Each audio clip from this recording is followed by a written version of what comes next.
Yo, what's going on, Bulls fans? Welcome into the Bulls Report by Chat Sports. My name is Patrick Siepman, and welcome in. We got a fun show coming up for you guys because Coby White had another monster performance against the Milwaukee Bucks last night and a tough loss in overtime. I actually thought the Bulls were going to pull that one out there for a second. DeMar had a massive night, but this guy right here, Coby White, he's been on an absolute heater as of lately, so we'll be diving into his recent play and just overall talking about the Bulls' future, as I actually do think they have some building blocks and some really good cornerstone pieces that they can build around. And then also, there was another report, I should say, from Shams Charania, that the Bulls may be looking to trade LaVine, and maybe they are the ones being the aggressor, and it's them calling other teams instead of teams calling the Bulls. So we'll dive into all that and more on today's show, but I do want to start it off talking about Coby White, because his stats over the last 5 games, he is legitimately playing like an all-star point guard. And, I've been saying about Coby White, I want him to see if he could take that Tyrese Maxey kind of level leap as that kind of combo scoring guard in the NBA, and he's looked like it over the past 5 games. Him going for 26 a night, 5.6 assists a night, which was a huge key in kind of his development of his game. We talked about it all offseason where it's like, hey, Coby White, if he wants to take that next step, become a better playmaker, become a better defender. And I actually feel like he's been a very solid defender as of late. Did a number on Damian Lillard last night when he did have his opportunities to match up against him, but 6.4 rebounds per game as well. I feel like people forget that Coby White is legitimately a solid 6'5". So obviously him grabbing boards is obviously, icing on the cake for his game, but it's the efficiency for me as well. 54% from the deck and then 50% from downtown. And overall it gets me to this point. He looks the part. Like when I watch his game, like my eyes don't lie with Coby White. He can make moves. He can get to the rack. He can get to that little mid-range he's been hitting. And also, him from downtown this year has been absolutely spectacular. He has really shown me some elite level range, which I didn't know he had in his basketball game. I always felt like he kind of had the typical, catch and shoot 3-point jumper, but he has really taken the next step in showing the range, coming off a pick and roll. He does this nice little hop step into his little right-handed, pull up midi, which is a great, great move. So his development has really, really encouraged me. And this also just gets me to this. This gives the Bulls more and more reason to trade Zach LaVine. And I think we've really seen it with obviously, Coby White that we have talked about, but also guys like Ayo Dosunmu. And I know Ayo Dosunmu last night, he had the typical 0-0-0-0 stat line, which kind of went viral on Twitter and, NBA media world because he played like 28 minutes and had 0 points, 0 rebounds, 0 assists, 0 steals, and 0 turnovers and 0 blocks. But I do think Ayo's been playing very, very well as of lately, and it just kind of gets me back to it. The Bulls, you need to move off LaVine. You let these young guys cook, and obviously when LaVine is in the lineup, you're not really going anywhere, so might as well just move on. And the 3 guys that I'm kind of teased at the top of today's show are guys I think that are the future for this team. And listen, I'm not saying these guys are a big 3 that if these are your 3 best players, you can go win a championship. No, of course not. But I think these are 3 players where if you build around them and you have good kind of if you do have maybe a true 1 next to these guys, or maybe a true 1 and 2, and these guys are your 3rd, 4th, and 5th best players, I think you do have a chance to make some noise. And, Ayo Dosunmu, we kind of just touched on him a little bit, but he has been playing really good as of lately. Reminds me a lot of Bruce Brown, Coby White, obviously that scoring combo guard, but it's this guy up top, Patrick Williams. And he was awful at the beginning of the year. Like he was shooting, it was like 18% from downtown, less than 30% from the field.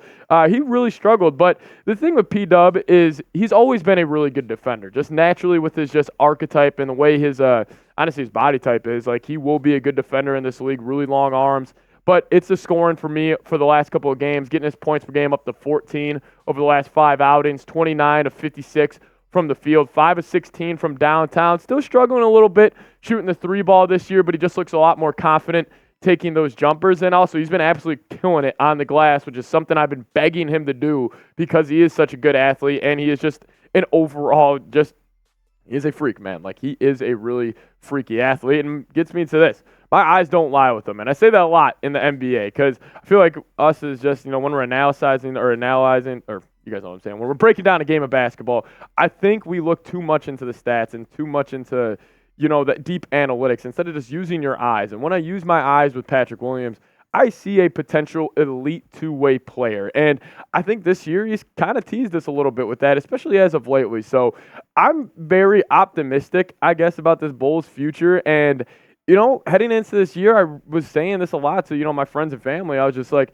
I don't really have any guys on this Bulls team that I really, can wrap my arms around and really buy into because it just felt like this massive fire sale was coming, and I still think it is. But with those three guys, Patrick Williams, Io, and Coby White, I think we actually have three really solid young pieces that we can build around. So it's all moving in the right direction in terms of that standpoint. I just really wish the Bulls got a win last night versus the Bucks. But Coby White is the main guy. So show him some love down in the comment section. Type those zeros down below. I want to see over 100 zeros down below in the comment section. Show Coby White some love. Type his jersey number down below. So we'll get into the Shams report here in a second, but I do want to give a huge shout out to today's sponsor of the Bulls report, and that is PrizePicks. If you guys go to prizepicks.com/CLNS and use that code CLNS, you're going to get a first deposit match up to $100. Maybe asking yourself, what is PrizePicks? Well, it's daily fantasy, and they make it super, super easy. All you got to do is pick two or more players, choose more or less on some projected stat types, and you guys can start seeing the cash roll in today. Even if it's a boring outing, if it's a boring game, NBA, NFL, college hoops, whatever it may be, PrizePicks makes these games a whole lot more enjoyable to watch, and I love it, and I use it pretty much every single game I watch. So prizepicks.com/CLNS. Use that code CLNS for a first deposit match up to $100. Link for that in the comment section and description of today's show. So the new report that came out from Shams was the Bulls are probing teams as LaVine sits out with right foot inflammation. First off, I do want to say this about the LaVine injury. We're kind of joking around about it in the Chat Sports office today, saying how real is this injury for Zach LaVine, and I don't know. I'm going to kind of not comment on that. I'm not sure how real it is, but I think he's also just sitting out to try to get fully healthy too. But maybe it's a little bit of both. Maybe he is kind of, his name in the trade rumors, so he kind of took a step back and is not going to force himself back from this right foot injury. But Shams reported the Bulls are apparently calling teams to trade LaVine, and these are the two teams that he also linked to him. It was the Lakers and the Sixers, and Bleacher Report actually did an article breaking down both sides of things from the Lakers and the Sixers if they were to trade for LaVine. So I kind of just want to kick it to them. He said LaVine's best suitors will be the teams on the cusp of championship contention, which makes the Los Angeles Lakers and the Philadelphia 76ers reasonable suitors, and the Lakers have a finite window of competition with LeBron James approaching his 39th birthday, and adding LaVine to the mix would give them a third all-star caliber player. And listen, I agree. I mean, from the Lakers side of things, 100%, it makes sense to add that third caliber player. I just don't think they're going to do it. Like, they just won the in-season tournament without him, and they have been playing tremendous basketball as of late. They played great basketball last year without a true third option, and I've been kind of saying this over and over. I do think the Big Three era in the NBA is sort of dying out, and maybe it's because of the new CBA and just the way you have to kind of construct rosters nowadays in the NBA. It's really tough to have three, max-level players, even two max-level players, and a third guy making a ton of change too. So I doubt the Lakers make a move for LaVine. They have been the team that's been connected to them a lot, or connected to him a lot, but I just really doubt they go full-on Zach LaVine and they kind of push all their chips to the center of the table for a guy that's never really been the winningest of players. And I don't know, I mean, from a basketball, just purely on the court, I do think LaVine, LeBron, and AD would actually be a good fit. But again, what is LaVine made of? He's kind of been pouty this year. He just has never won in his NBA career. So I doubt the Lakers make a move for him. But the Sixers side of things, this is what Bleacher Report had to say for them. Said the Sixers could utilize most of the package they received in return for James Harden to acquire LaVine, who would fit as a secondary ball handler next to Tyrese Maxey. Philadelphia is under the gun to make a move before the start of free agency and next summer, with Maxey due to get a max contract extension. And listen, I don't really think it makes too much sense from the Sixers side of things either, because you don't want to hurt the development of a guy like Tyrese Maxey. And yes, you can say, oh, he'll be the secondary ball handler, but Maxey's been on an absolute tear this year.